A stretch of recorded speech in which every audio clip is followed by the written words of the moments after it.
O que é que Jesus disse, respondendo aos discípulos? Que sinal haverá da tua vinda e do fim do mundo? Primeiro, princípio das dores, que é o tempo que a gente está vivendo agora. Catástrofes, falsos profetas, ódio, perseguição. Jesus disse, não se preocupem, não se angustiem, não tenham medo, porque isso é só o princípio. Então virá um período de grande sofrimento como nunca veio antes, como Antíoco Epifânio e como a destruição de Jerusalém com a chegada do anticristo, que será então aquele que haverá de comandar essa perseguição, esse ódio contra toda a igreja. E então, aqui vem a terceira parte, virá o Filho do Homem. Aqui nós temos a profecia que Jesus fez, vamos ler do verso 24 até o verso 27. Naqueles dias, após a referida tribulação, o sol escurecerá, a lua não dará sua claridade, as estrelas cairão do firmamento e os poderes dos céus serão abalados. Então verão o Filho do Homem vindo nas nuvens com grande poder e glória, e ele enviará os anjos e reunirá os seus escolhidos dos quatro ventos da extremidade da terra até a extremidade do céu. Aqui o Senhor Jesus profetiza a sua vinda. E eu quero destacar quatro coisas aqui nas palavras de Jesus. Primeiro, quando ela vai ocorrer? Alguns acham que a vinda de Jesus já aconteceu na destruição de Jerusalém, no dia de Pentecostes, quando Cristo veio no Espírito Santo, ou quando o crente morre, que Jesus vem ao encontro dele, por exemplo, na história de Estevão, em Atos capítulo 7. Mas, historicamente, a igreja pensa diferente. Para a igreja, a vinda que Jesus se refere aqui, ela ainda é futura, ela será visível, ela será universal, ela será pública, ela será gloriosa, ela vai encerrar aquilo que nós conhecemos como o mundo presente, trará o final da história desse mundo com o dia do juízo, trará o novo céu e a nova terra onde habita a justiça. É isso que tem sido entendido em linhas gerais por gerações da igreja, variando os detalhes entre um evento e outro. Esse evento de Cristo que acontecerá com certeza, como diz o verso 21, passará o céu e a terra, porém as minhas palavras não haverão de passar. Nós sabemos que esse evento, o que nós sabemos, é que ele será imediatamente depois da grande tribulação, como Jesus disse, depois da referida tribulação, verso 24, naqueles dias o sol vai escurecer, a lua não vai dar sua claridade, as estrelas cairão do firmamento, os poderes dos céus serão abalados, então verão o Filho do Homem vir nas nuvens com grande poder e glória. O dia e a hora nós não sabemos. Geração após geração, os crentes perguntam, será que seremos a geração que verá a vinda do Senhor Jesus? E também a igreja tem debatido historicamente como esse retorno haverá de acontecer. Será depois de um milênio? Será antes de um milênio? Haverá um milênio? Será em 2 etapas ou 3 etapas, em alguns casos? Diferentes interpretações têm sido dadas, mas no geral a esperança é compartilhada por todas as gerações da cristandade, ou seja, Jesus voltará pessoalmente, ele voltará em poder e glória, ele voltará visivelmente, o mundo verá quando ele vier, a sua vinda representará o fim da história desse mundo como nós o conhecemos e o triunfo final da igreja.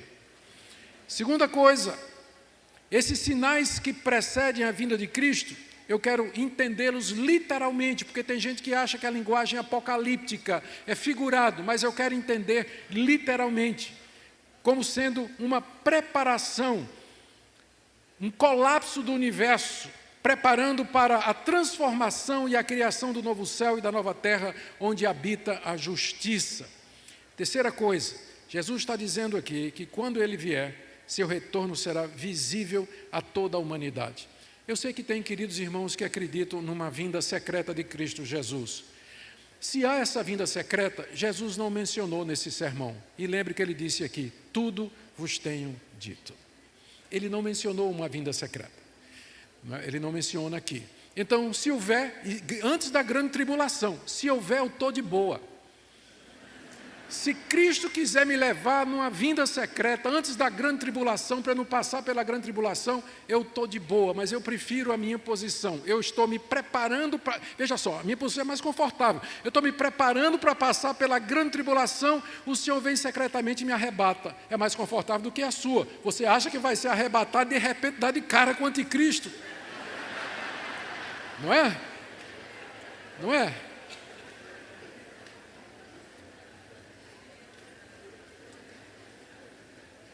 Tem uma história engraçada de um amilenista, pré-milenista, pós-milenista, discutindo como seria a vinda de Cristo. De repente o Senhor veio, eles foram ao encontro do Senhor, e um dizendo para o outro: eu não te disse que ia ser assim?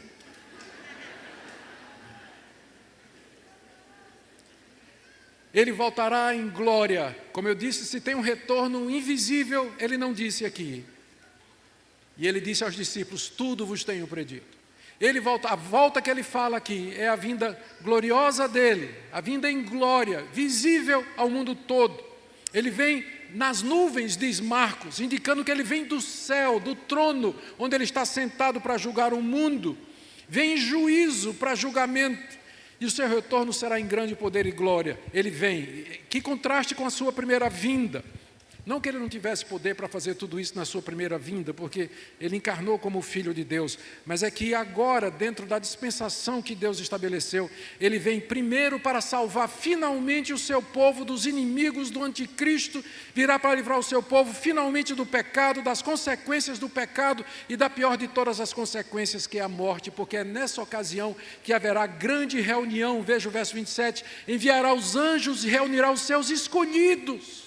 É um termo que a Bíblia não se cansa de usar para se referir aos cristãos. São os eleitos de Deus, escolhidos de Deus. Deus vai chamar os anjos e eles vão buscar os escolhidos de todas as partes, da extremidade da terra até a extremidade do céu. Os que morreram em Cristo serão ressuscitados, os vivos serão transformados e finalmente acontecerá aquela grande reunião que nós esperamos. Quando a igreja começou, eram 12 discípulos, um traiu, foi substituído.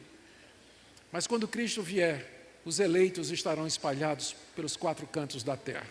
E os anjos vão sair para buscá-los, e junto com os que morreram e que ressuscitaram, transformados nós também, nós nos encontraremos para a reunião final, que é o propósito da sua segunda vinda, como ele diz aqui no verso 27. O seu retorno marca o dia de vitória da igreja, e representa o dia da vindicação de Cristo. Note aqui uma palavrinha muito interessante no verso 24.